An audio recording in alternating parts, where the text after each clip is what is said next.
Do you want to relax?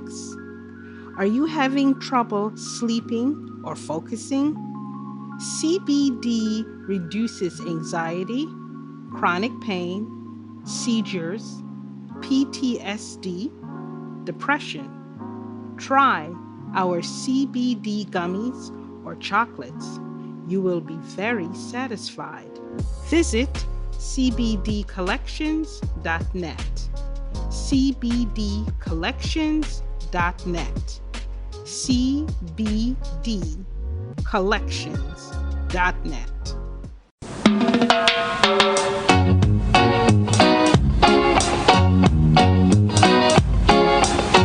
Folks, Chris Daley here.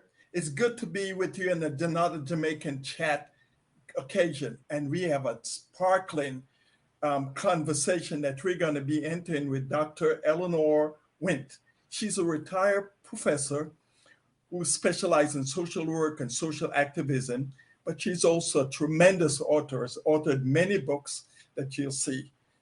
She's been a parent, a grandparent. She's done it all. She's has impact not just across the globe, be it in Canada, the US, Africa, and the Caribbean. She just has a passion to share her knowledge and to build up families and communities. And she uses her books and her blogs to really build self-confidence in children. And so it's of no surprise that her recent release of Marcus Teaches Us is written to teach children of all walks of life and cultures, giving them a simple version of Marcus Garvey's key concept, including God's love, race, pride, self-determination, and self-identity. To do the interview this evening will be my co-partner, Janice Maxwell. Take it away. Oh, thank you, Chris. Hi, Dr. Wint. Thank you so much for spending some time with us. Sure. We really appreciate you giving us some of your time. So tell us about your Jamaican roots. That's an interesting. Well, what do you mean by Jamaican roots? I'm Jamaican. What are you thinking Well, of? tell me where you grew up in Jamaica. Your experience from the moving from Jamaica to the diaspora, things of that nature. Oh, well, I grew up, yeah, in Jamaica. When I think of roots, I always think of, sometimes you think of where you're coming from. And I find it very interesting because there's no doubt about our African ancestry. So I tend to feel my roots are in Africa and Jamaica. What The parish did you grow up in? um, Good question. My father traveled all over Jamaica. He worked all over Jamaica. So I spent most of my time in St. Andrew and in St. Anne when I was growing up. Yeah. And I just love St. Anne naturally. But I had a grandmother who was very strict. My mother used to worry when we go down there for summer holidays because we didn't get any holiday. We still had to do school work.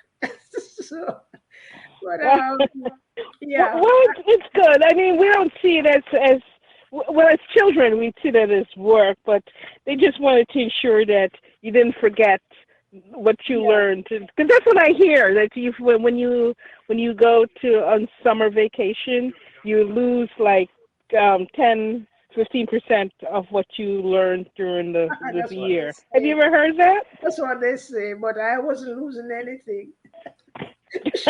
She made I sure we didn't see. lose anything. Ah, you Yeah. dedicated your life to social work. What motivated and nurtured such a choice? I don't know if it's a choice. I find in my life I don't consider myself having choices. I really think that I don't believe in coincidences, and I move in the understanding that God is directing my life, and I live with that. So Ah, I social work came about after I was in the medical the lab thing, and your parents said, what you going to do with your life, kind of thing. And I said, okay, what's the choice? And you know they said, you have to make a choice.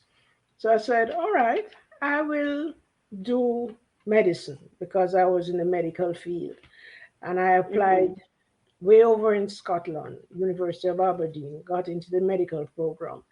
And then as I realized that that's not it, that's really not it.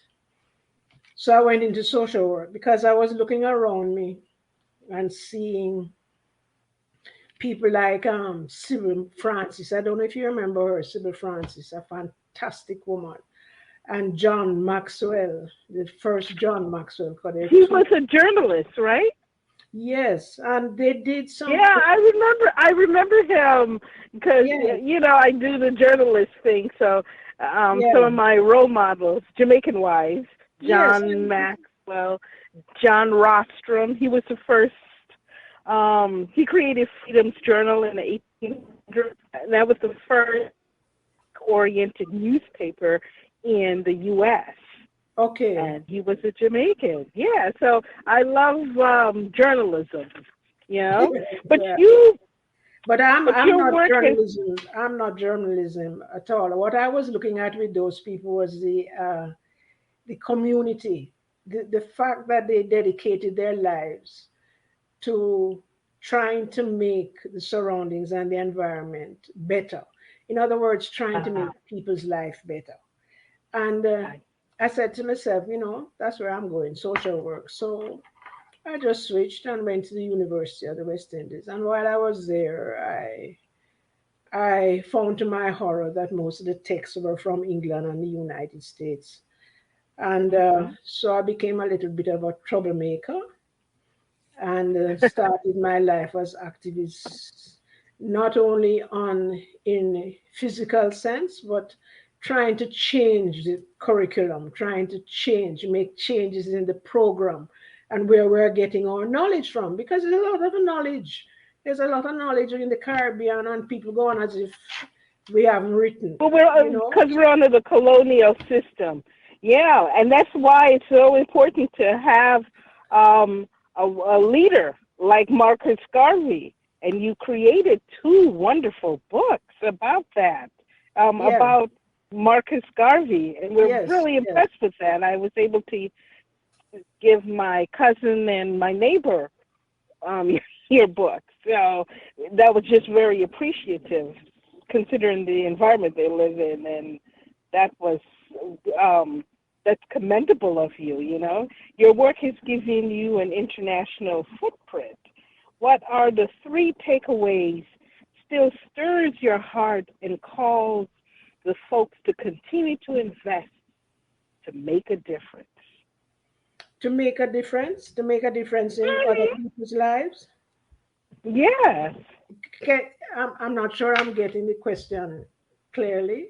Well, Uh, what I'm saying, in other words, you, by writing your book, you are investing in the future, and the future is our children. And so mm, that's how you're making a difference. You're stirring their imagination, because one thing I like about your book is that they see images that look like themselves. You even have a section where you could do the crafting, like the match words. And I'm mhm. very impressed with that. I like that in children's books. It's not just a read and they listen, but it's a read and interact, you know? Well, So you in see, your retirement, you've turned your attention using the pen to make a difference. yeah. And what was your motivational choice to use Marcus Garvey? Well, it's not intentionally just Marcus Garvey. I started off. Mm-hmm. I have great respect for writers. I am not a writer. I'm sorry to say. I use a pen, but I'm not a writer. And when I look in Jamaica and the Caribbean, I see some awesome writers. That's the fact of the matter. So I said, this is not why I'm writing. Why I'm writing is to give people some more knowledge about what they can do with their life. Because my whole uh, concentration is around self-concept, how you see yourself, Mm, how you yes. make And people see self-image is you. important. Yeah, the And dignity. Marcus was able to do that. You know, Yes, he gave a lot of self-esteem to the communities that he touched. And you have a publishing house with an online presence. What made you move to that direction? because then I can blog, I can review books. I want to eventually start to put out some more publications. But right now I have two streams in my books, the books that I have. One is Marcus Garvey, and the other is a children's series. Now Mm-hmm. I have decided that I'm working with children, and I'm working with Mm-hmm. children every way that I can. So, for example, I have a series called Tweet Tweet and Friends, which is about a penguin. Now, the penguin is Mm-hmm. teaching the children how to manage their emotions. Yes. So this Mm-hmm. came out of Yeah. a collaboration with my granddaughter, who at that time was 9. So everything started from there. What was happening to her? What did she think? And then how we could build it. So I'm still building it. I'm at book 3 with her. But the other side is Marcus Garvey. And Marcus Garvey, I try to simplify because people have a lot of misconceptions about Marcus Garvey. They listen to snippets and popular quotes, and they don't take the time to find out exactly the context of these statements and what he's really saying. So I say, let me just start slowly and start with the 4 and 5 year olds and work up through the 69s. And I'm not going further than 69 year olds because uh, I I have to face facts. I am not totally in tune with older children because their life Mm-hmm. has changed so substantially. But I know that if I can, their life and their environment and the surroundings. But if I can catch them from 4 coming up to 9 and give them substantial facts and ways of doing things along with their parents, then I will have accomplished the goal of establishing a positive self concept and a positive understanding of who you are as a Black person. Because my books really tend to, all the Marcus Garvey books are towards Black folk. The Tweet and Mm-hmm. Friends towards every young child of that age, hopefully. And it's a Tweet is a girl, so it will attract girls more than boys. Yes. And young girls, young Black girls need reassurance because there's so many things coming at them. So I was Yeah, just really impressed when I saw the book. When I got your book, I was like, my neighbor definitely needs this because I see some things going on that should not be going on in her life. yeah. And so it's good to have these kind of books, to see Black images, positive Black people who've really impacted the Janice, world. Yes. I I I wrote, I did this last verse. The first time I did Marcus Garvey was with Irika Baker, who was now passed. And then the Mm-hmm. last one I did was with a 9 year old, Anu, Mm-hmm. Anu Ya Kadai Stewart. His name is, I think, quite beautiful because it's a combination of courageous and I forget what Anu is. Maybe I can look it up to make sure I know what it is. Um, Sent from heaven. Sent from Oh, heaven. okay. It's a 9 year old. He's a 9 year old boy from Trelawny, and Mm-hmm.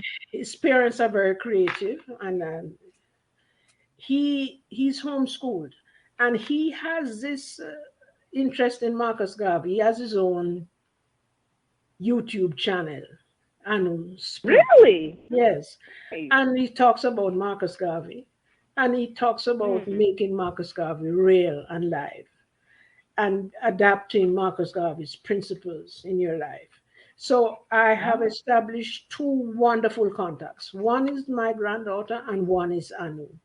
And both of them keep me on my toes because you realize children's minds, even though I was teaching this at university, I see it unfolding in front of me, you know. Mm-hmm. Children's minds are quite different, the way they think and the way they put things together. So I'm just trying, especially now with Marcus Garvey, I especially in this see. time when we have sent, petitions for exoneration because people don't really seem to understand why it is necessary to have Right.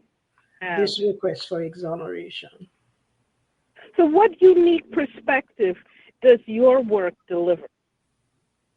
What unique perspective that I Yes. focus on children. I Oh. will only produce things for children. Hmm. That's my perspective. Have have this work been received? How has it been received?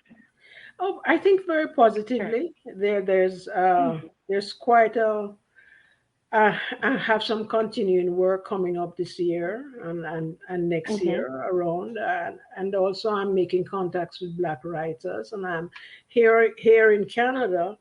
I am learning more about the Canadian Black experience and working on a project, hopefully that starts Right. later on this year, around Marcus Garvey, because Garvey visited Canada and spent some time here. Well, I did not know that. It's so Yes. good to learn so much about this incredible man. How would you recommend folks get access to your work? Oh, well, everything is on my website. It's EAW Publications, Mm-hmm. eawpublications.com. And everything I do, I try to get it in there somehow. So my website keeps developing from time to time. Yeah. Mm. In an age where video dominates our attention, what wisdom do you have for parents and students to consider the importance of making reading important? Well, I always say I have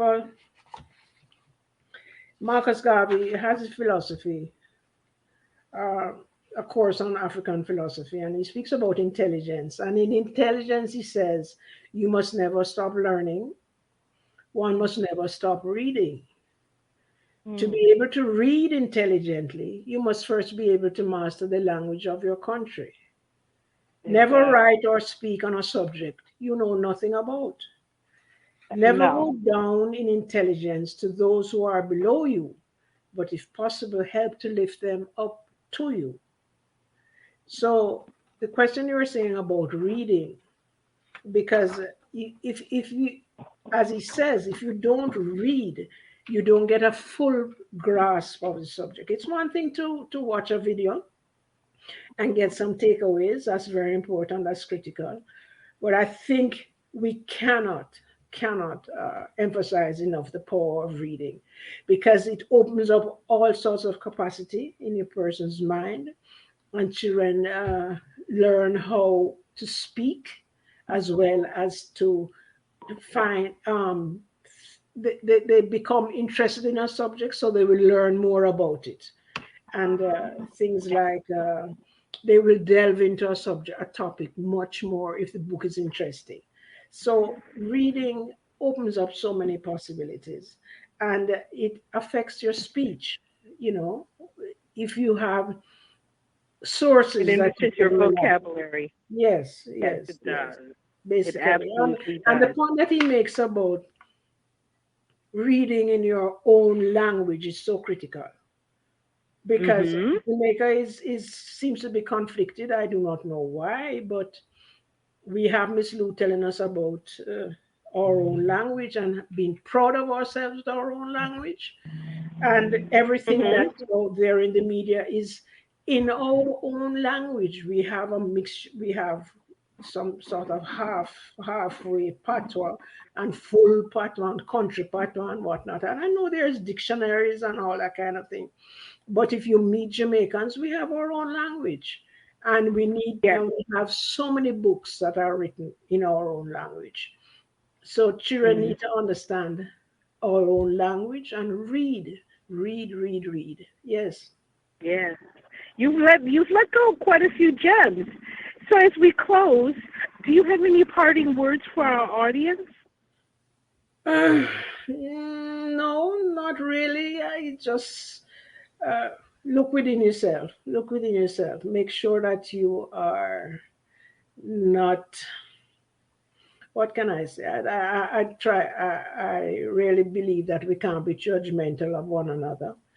It's very Mhm. easy, but it's not wise. So look within yourself and see how you can develop your own self image, and from there it will spill over. It is, it will bring you closer to other people's realities, and you can look at them with them. So you have to know yourself properly. I see. Well, to learn more about Dr. Eleanor Wint, you can purchase her two books, well, all her books.